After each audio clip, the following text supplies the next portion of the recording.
All right, you're listening to the Table 12 podcast. Danny Barr, Paul Marino, Rob Klein on the board. Gentlemen. How's it going? Good afternoon. Before we start, my voice has sucked for the last couple of months. Finally seeing a specialist at the end of the month. But they think somehow I damaged my vocal cords, which is really going to hurt my broadcasting career. Yeah, it could hurt. Because we can't do sign language over the air. You know what I mean? And it's just between us. Yeah. And just so you know, future, this means I love you. Yeah. Okay? Listen, I think you'll be just fine. In case you want to throw that out there. You ever try to gargle with some, have a little brandy, sweat it out? Have a little brandy. Something to eat in the icebox? Nothing? Oh, you don't want to see me again. Yeah. You only hope for the best. Yeah. Expect the worst, hope for the best. But that's why my voice sucks. So Paul, big weekend in sports. Let me tell you something. I mean, the Knicks are flying high. Do you want to start with the good, or do you want to just say the Yankees got swept by the Brewers? I want to start with the Knicks. It's all on you, babe. It's a top story. Okay. Look, I mean, before going into yesterday, we're winning 3-0 against the Philadelphia 76ers, which I thought when we talked before the series, I thought they were going to kind of a tough matchup for the Knicks. Not so much. The last 7 games in the playoffs, the Knicks have won all 7. They were down 2-1 against the Hawks, and they won the next 7 games, 3 in a row against Atlanta, and then 4 a sweep. And yesterday's game, Dan, it was never a game. I mean, they were up over 40 points. They shot 56% from the field yesterday. Okay, they tied the record for the most three-pointers made in the playoff game, 25. They pulled everybody at the end of the third quarter. So what you're telling me is 75 of their points came from three-pointers? At least. Well, if they did 25. I'm just doing the math. Yeah, that's 75. You're right. But anyway, they pulled both teams pulled everybody at the end of the third quarter, and it was just both teams' benches. I mean, the end of the benches. Okay. And they still won by 30, 144 to 114. They outscored the Sixers over 4 games by 99 points. Yeah. And you know what the difference was if you watched it?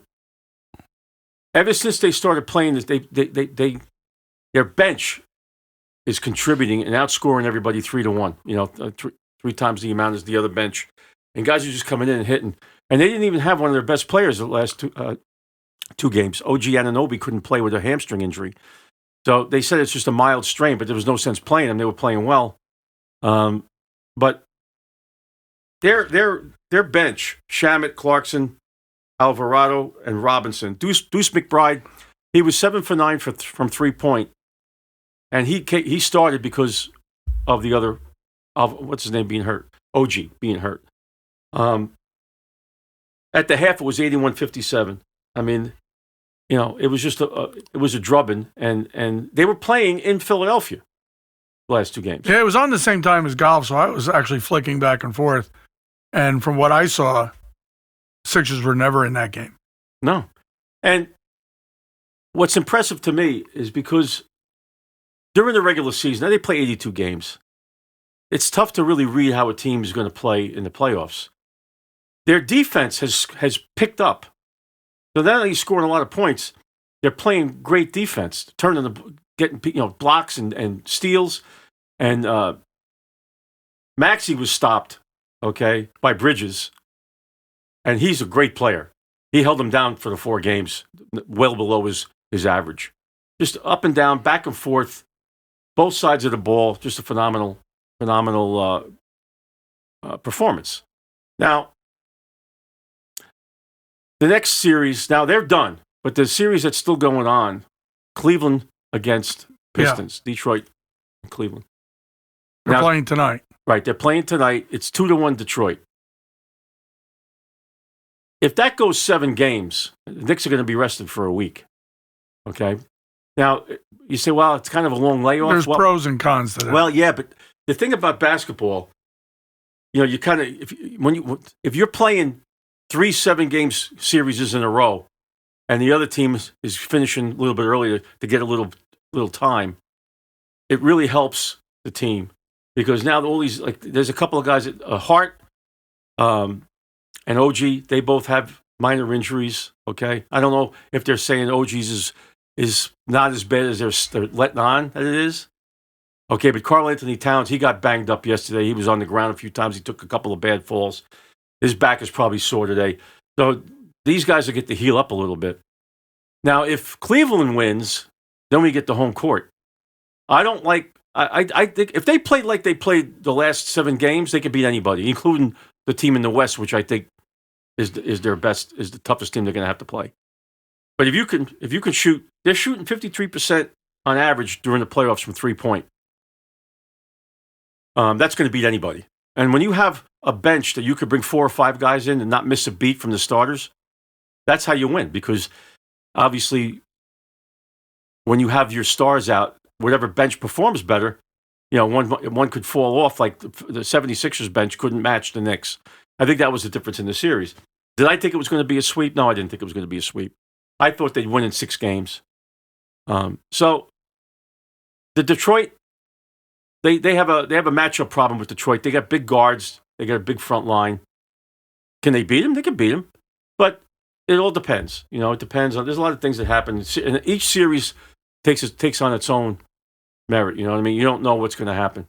But Oklahoma City's going for a sweep tonight against the Lakers. So they win tonight. They're going to have the rest as well. But now Minnesota's playing San Antonio. Now that's tied 2-2.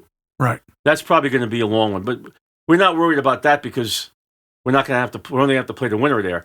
So I'd like to see the Detroit. It's going to be Oklahoma. Detroit and actually San Antonio played them tough during the regular season, but the Detroit Cleveland.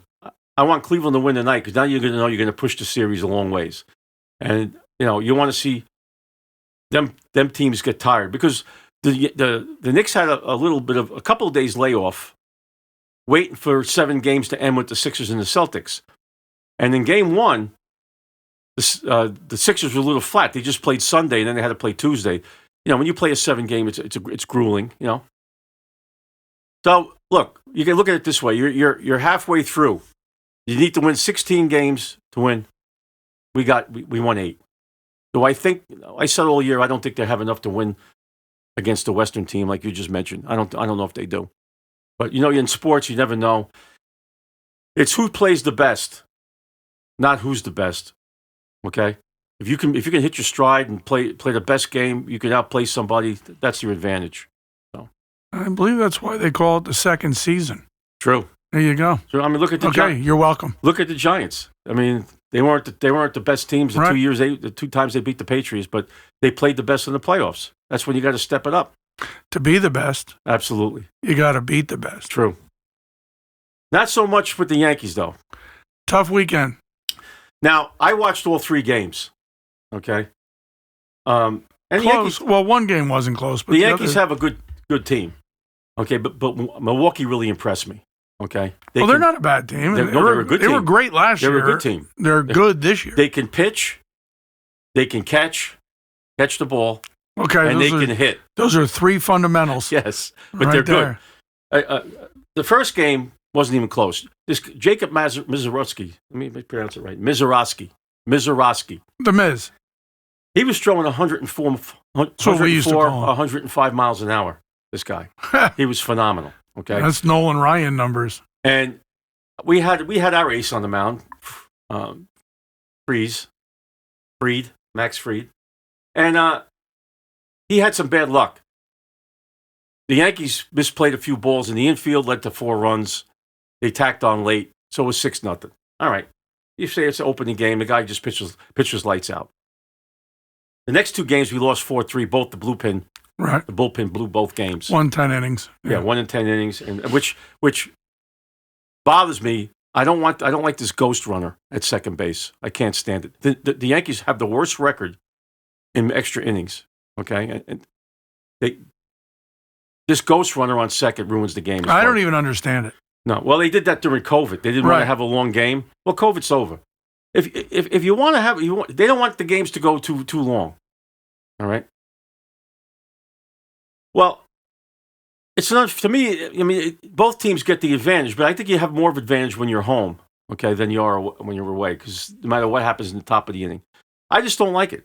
If you want to give them advantage, how about putting them at first base? You want to put them at, that way. It's still a challenge to get the guy from first base over. Who's on first? Yeah, what's on second? I don't know. Who's on third? So I don't like that rule. But Bednar gave up a ninth inning home run last night. And they lost 4-3. Dead center home run.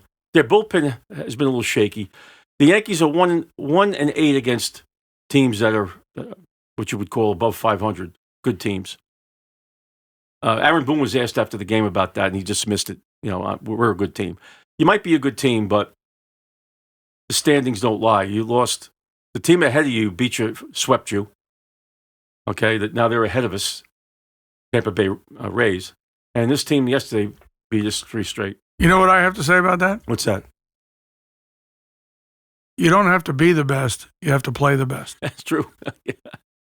But a couple of notable things that came up over during the series. They brought up Spencer Jones because Dominguez got hurt, and yesterday he had his first hit in RBI in the loss. I don't know how long he's going to be up here. He looks a little overmatched. He's getting his feet wet, but he went against great pitching. Okay, they're playing the Orioles. Starting tonight. So we'll see how that works out. The Mets. So the Yankees are 26-15. So to go to the Mets, they're 15-25. They had a five. But Yankees dropped out of first place. Yeah, I did. I just mentioned that. Did you? Yeah, I said the Rays are ahead of them. I didn't even hear it. Okay, so the Mets lost a 3-game series. Talking to the microphone, would you? They lost the series. Thanks. And 5-4 was their road record on this past road trip. They lost 5-1 yesterday. They don't hit the ball. They only had 5 runs the whole 3 games.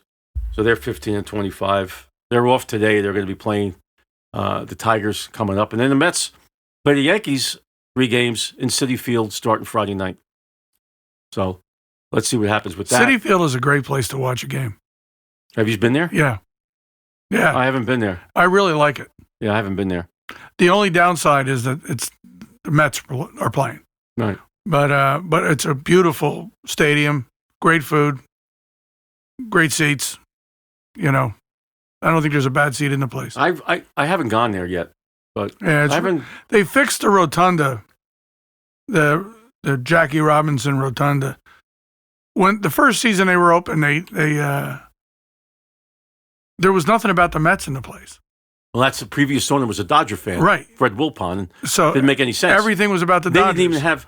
Because I had friends of mine that went too that were actually Met fans. They didn't have anything about the Mets and any of the. Yeah, they when you enter the stadium, you enter in what they call the rotunda, and it was all about the Brooklyn Dodgers, the whole thing. And the fans bitched, and they started changing it. And the second season is when I finally went to see a game, and now they have Mets stuff, not in the rotunda.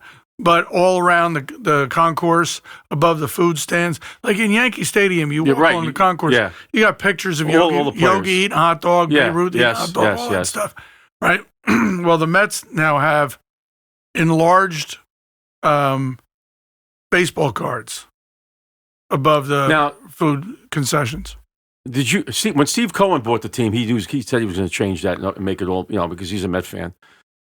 Fred Wilpon, it's okay that Fred Wilpon was a Dodger fan before the Mets were in existence, but you got to do something for the Mets. Yeah. Got to kind of decorate it to the Mets. I'm curious, how did you get to go to a Citi Field Met game? Well, it's funny. I did something you might not have heard. I bought a ticket. Oh, is that right? Yes. That's how I went. Is there a reason why? I wanted to see the stadium. Oh, okay. Who'd you go with? I have friends outside the show. I didn't get a call. Did you, Rob? No call. Once again, I'm actually the one that didn't plan it. Okay, so you were just somebody said, "Hey, you want to go see Citi Field?" I said, "Sure." So I tell you, the just that you went to the Mets stadium it's a big deal to me because you don't like the Mets. You're not really a Met fan. I don't like the Cubs, but I went to Wrigley Field. Right. I don't like the Red Sox, but I went to Fenway. I won't go to Fenway. No. It's fantastic. No. You're missing out. It's an experience. I went for a Yankee game. And Did you wear your Yankee hat? not only did I wear a Yankee hat, I wore a Roger Clemens T-shirt. I wasn't going to buy a Clemens jersey because I really wasn't that big of a fan of his. But just for that game, I had bought a Clemens T-shirt to wear to Fenway. And it cost me, I think, like $25 for the T-shirt and about $60 worth of beer that got knocked out of my hands. Yeah. Yeah. Well, $60 worth of beer is only 2. Yeah. It was like 3 or 4, but but it was still great. It was funny. I was laughing. I'd like to go. In fact, a couple of the guys today from Table 12 texted me. The Giants are playing the Cowboys opening night at home. First game on a Sunday night football. So I said, of course, I'll be there. You know, Well, sure, you don't have to get up for work in the morning. it was a joke. I don't go to night games. They all know I don't go. They always ask me, do I want to go to a game? And I always say, so I always tell them I'm going to stop down, to the game, at the tailgate. I can't go at 7 in the morning, but I can go at 11 to the tailgate, But you won't go to a night game. I can't. No nights. I didn't like going to night games when I was younger. What if you weren't driving? No, I don't want to You're just go. a passenger. No. Don't You wanna have go to a no night- responsibility whatsoever to just be nice to people. I'd go to. Is that a if I'm little going to steep? do, why don't I just go to a day game then? If I'm willing to go at all, I haven't gone to a game in 16 years. It's a Dallas game. It's, with friends, You can watch it better at home. That's my You answer. are so pleasant. Yeah, you can watch it better at home. If I want to cook a hot dog, I can cook a hot dog. Whatever you want. Bathroom's right there. Listen, I get it. But for me to go, it would be a Jet game, and I can't stand Jet fans. There you go. I can't stand Jet fans. They're rude. But this is the other thing, Rob, about the NFL. They're even making a big deal. Thursday night is going to be the big reveal on everybody's schedule. And it's They on saw- Amazon. Is it really? Oh, I thought you meant Thursday night games. But No. I think it's going to be on ESPN or NFL Net or both. Because now ESPN owns NFL Network. They're going to put out the full schedules for everybody, but they only leaked this game. Okay, and I think they might have. I don't know because Steve Allen gave me the message, but I think they the first game that the champs play. I think they announced that. I don't know what it was. I didn't hear it. Like Seattle gets the first game Thursday night. They open the season. Probably at home against, and I don't know who. But then they're going to announce all the different, I'm surprised they're not opening the season in Mexico City. They're playing. They showed the international lineup. They're playing in Australia, Mexico City, really? Germany, France, England, of course, Spain, Madrid.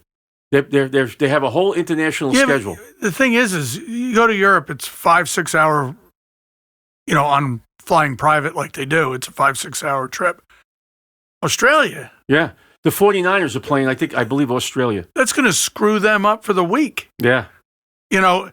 I hope they scheduled it before their bye week. No, it's the first game they're playing. I think there. I'm not sure. I'm not positive on it. Dan, I don't want to reveal too much because I don't want to have infringement rights from ESPN if I announce too much. Do you remember when the Yankees opened the season in Japan? Yeah, I hated it. And they didn't win a game for like a week and a half, 2 weeks after that. Yeah, it throws you off. Stupid. But is there any golf going on this weekend? Yeah, the Tourist Championship in Quail Hollow in Charlotte, North Carolina. A kid from Norway, Reitan, Christopher Reitan. Never saw him. It was his first tour win. Ricky Fowler, I thought, well, he did have a shot. He missed a birdie putt on 16 that he should have made. Didn't. And because that would have given him a 2-stroke lead. And then he bogeyed the 18th, which set him back. And then Reitan actually made a couple of birdies and ended up winning. But beautiful golf course. Who won the tournament? Christopher Reitan. Oh, I never heard of him. He's a rookie. This was his first tour win. The great thing was Alex Fitzpatrick, who won that with his brother, yeah. right? since they won that and he got his tour card that day, he's top 10 both tournaments he's been in. Wow. He So was, now if you're top 10, you're finishing in the money. You're making money now. oh, he's making good money. So that whole thing worked out like a charm by his brother. Oh yeah, I told you, it gave him a career. That's phenomenal. They it just goes to show you that he was good enough. It's just that he needed to get that opportunity. He needed the opportunity. Rory played this week because he loves Quail Hollow and he's won this tournament 4 times. But he didn't play very well. I think he finished 10 strokes behind the winner. But now this coming weekend, I believe it's pronounced Aronimink Country Club in Newtown, Pennsylvania, is the PGA Championship. That's the big one this week. It's a major. Yeah. And it's the second major of the year. And that starts Thursday, right? Yep. So looking forward to that. And, but it was a good tournament. Looked like a nice course. Quail Hollow. Had some beautiful golf holes on it. But, so you'll be glued to the set next weekend. You know what? I got to say, Alex Fitzpatrick's got a new fan. I'm watching for him. Oh, good. Now. Good. Yeah. He's got his approach shots are money. They're just, his irons are so good. And I'm noticing that this live golf is kind of fizzling out. The money's going to end in another year. Yeah, I don't know what's going to happen. Is it because of the problems over in the Middle East? I don't know. I don't follow it. I'm not a fan. I'm not a fan of the format. I really don't care that players jump from the PGA to the live. I'm not one of those people that think, they're traders. I don't really care. Because if I was in their position, I'd have jumped. Well, because you want, You're going to give me $100 million? Yeah. Yeah. And I'm a mediocre player, and I'm going to get $100 million. If I'm a great player, then I'm getting $300-400 million. Absolutely, I'm jumping. Now, how does that? Because I saw a couple things on this, and I'm not really sure. Is Mickelson falling out with the PGA so bad that he can't come back, or he doesn't want to come back, or does that seem like it's kind of fractured? I think he's ready for the senior tour. Are you glad that I brought that? Was that a pretty good observation to bring up? It's impressive, right? I asked you that question? Well, it's impressive because considering Mickelson's not even a story.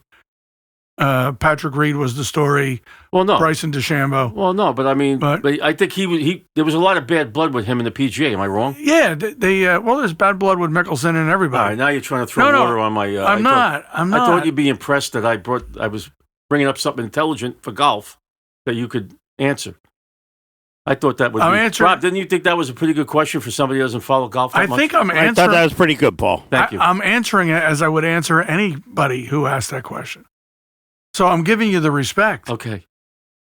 All right, I just, I'm trying to make the effort here, you know what I mean? That's all. Just because I treat it like a stupid question doesn't mean I disrespect it. I didn't say you disrespect it. I thought you'd be more impressed is my point. No, it's just Mickelson has a problem with want my fans to know that I'd love to answer it. I want my fans to know that I'm trying to make the effort here with the golf. I got a lot of people that want to hear. A lot of people have been talking. Yeah. I'm waiting for DeChambeau to come back to the tour. I like watching him play. But he hasn't been as good since he came back, though, right? Was that the other? What was the other? Oh no, Brooks Koepka. He hasn't been as good, right? No, he's been struggling. Yeah.